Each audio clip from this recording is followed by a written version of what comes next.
Doctor, என்ன சாப்பிட்டுட்டு இருக்கீங்க? இது திப்பிலி. அப்படின்னாடா? இத ஆங்கிலத்துல பைப்பர் லாங்கம் அப்படின்னு சொல்லுவோம்.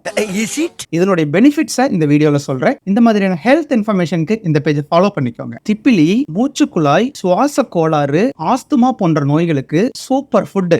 இது என்ன பிரமாதம்? இது விட பெசலைட் ஒண்ணு இருக்கு. இதுக்கு ஆன்டி இன்ஃப்ளமேட்டரி ஆக்ஷன் இருக்கிறதால மூச்சுக்குழாயில் இருக்கக்கூடிய இன்ஃப்ளமேஷன்ஸை குறைச்சிரும். ஸ்பாஸ்மோலைட்டிக் ஆக்ஷன் இருக்கிறதால மூச்சுக்குழாயை விரிவடைய செய்யறதுனால ஆஸ்துமா போன்ற மூச்சுக்குழாய் சம்பந்தமான நோய்கள் கண்டிப்பா குறையும். மழைக்காலம் மற்றும் பனிக்காலத்தில் ஏற்படக்கூடிய சளி, இருமல் மற்றும் வீசிங் போன்ற பிரச்சனைகளுக்கு அற்புதமான உணவு. தெய்வமே.